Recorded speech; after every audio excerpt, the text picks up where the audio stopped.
Naturalmente fueron los guayaneses los primeros que descubrieron la masacre y avisaron a la policía. Estos alertaron al ejército, que decidió que Johnstown era un enclave estadounidense lleno de cadáveres estadounidenses y por lo tanto era un problema de los estadounidenses. No fue hasta el 20 de noviembre, 2 días después de la masacre, que el primer avión de los Estados Unidos llegó para llevarse a los muertos. Al principio, los comunicados del ejército guayanés decían que habían muerto unas 400 personas aproximadamente, lo que esto sugería que alrededor de 500 personas estaban o escondidas en la jungla o en la necesidad inmediata de atención médica. Por esta razón, las primeras patrullas pensaban que iban en una misión de rescate y no solo para trasladar los cuerpos.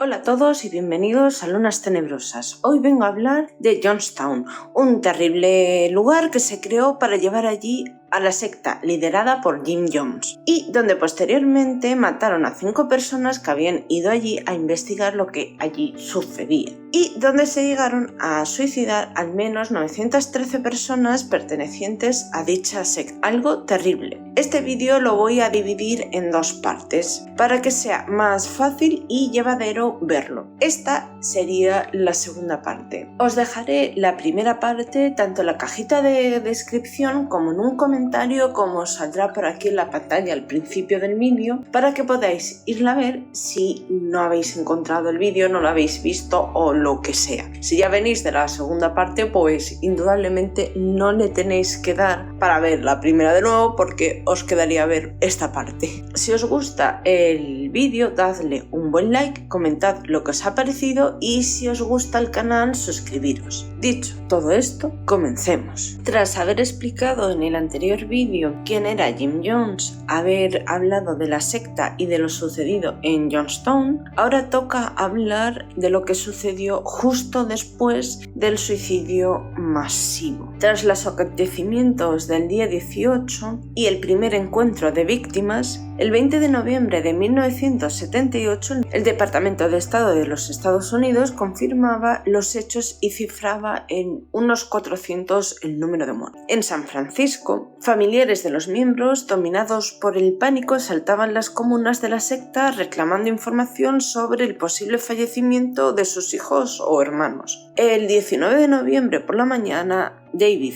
Netterville y otros 7 recibieron una llamada del comandante que les ordenaba preparar una mochila para al menos 24 horas, sin ningún tipo de información sobre dónde iban y qué es exactamente a lo que iban. Más tarde, en una declaración, David contó que simplemente le dijeron que moviera el culo, preparara la mochila y fuera a la sección de trabajo lo antes posible. Poco más tarde, mientras estaban despegando en el avión de transporte Hércules, le contaron lo que estaba pasando, lo que sabían hasta aquel momento, que una secta había disparado a un congresista americano en un país sudamericano, Guyana, e iban de camino para investigar el suceso. No sabíamos si había refuerzos y no disponíamos de más información. Fuimos completamente a ciegas, pero dispuestos, recuerda Netterville. Ni siquiera sabían qué había sucedido tras el ataque del congresista. Obviamente lo que se encontró cuando llegó fue un terrible infierno. En un área ultra remota de la jungla guayanesa,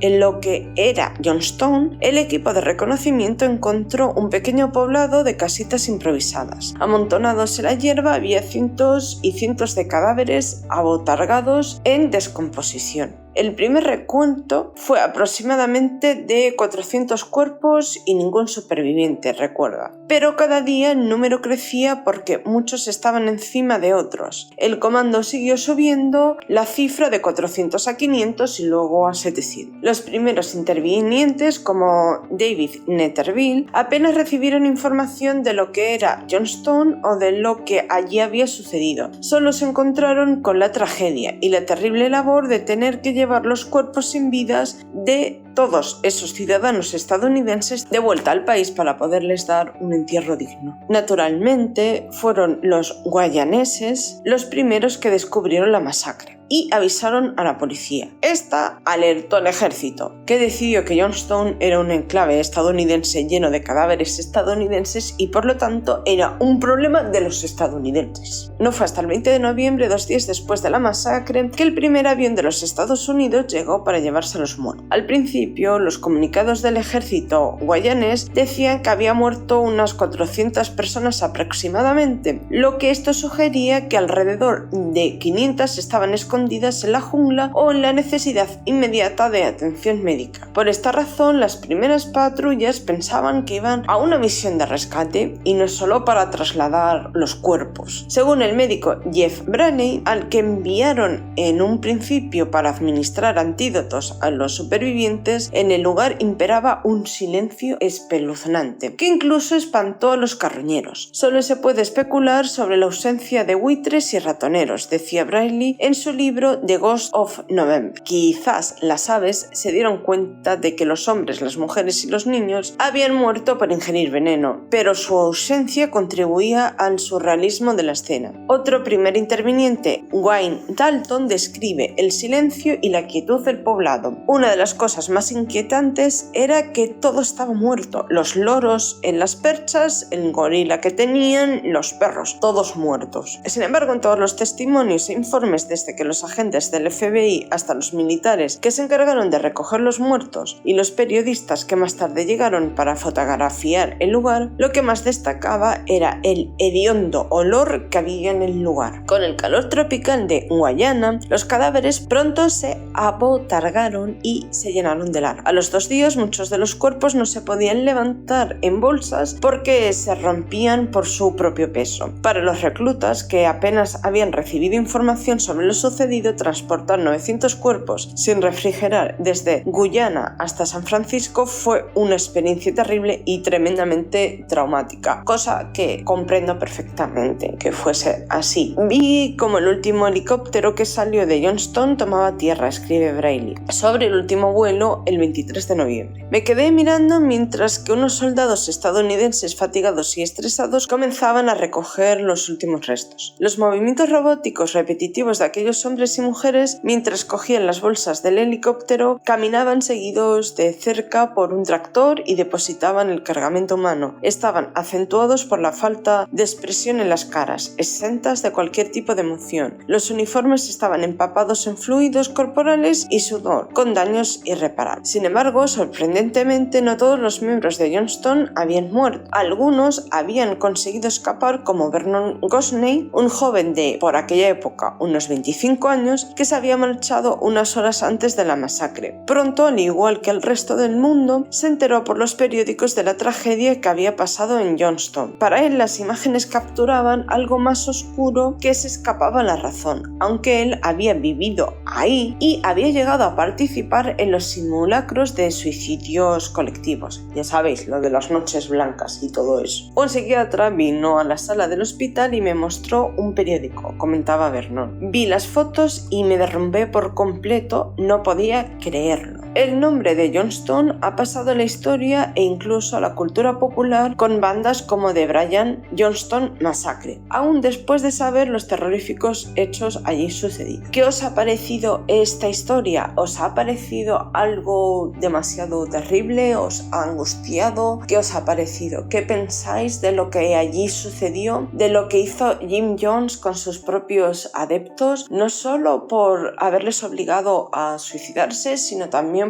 por todo ese tiempo de maltrato que ha sufrido o que han sufrido, sino también por todo ese tiempo de maltrato que sufrieron sus seguidores y sus adeptos allí en Johnstown. ¿Qué pensáis? ¿Qué es lo que creéis? ¿Qué pensáis sobre esta terrible secta que se llevó a tanta gente por delante y que indudablemente en ese momento debió ser algo terrible enterarse, ver esas imágenes, ver esa situación? Creo que fue un momento bastante clave y bastante delicado. Si os gustaría que hiciera más vídeos sobre este tipo de situaciones y de cosas, por favor dejármelo en la cajita de comentarios o darle mucho like a este vídeo y todo ese tipo de cosas para saber que realmente queréis que haga vídeos parecidos a estos, hablando pues de sectas y hablando pues de estas terribles situaciones que indudablemente todos sabemos que es una situación bastante jorobada la que se dio allí. Y si tenéis alguna petición con respecto a esto, ya sabéis, podéis dejármelo en la cajita de comentarios. También tengo Discord, que nunca lo he dicho por aquí, así que en la cajita mía de descripción viene que tengo el Discord, así que podéis ahí pinchar, entrar en mi Discord. También tengo Instagram, me lo podéis escribir por ahí. Y bueno, pues si no, en la cajita de comentarios, por donde os guste. Dicho todo esto, hasta la próxima.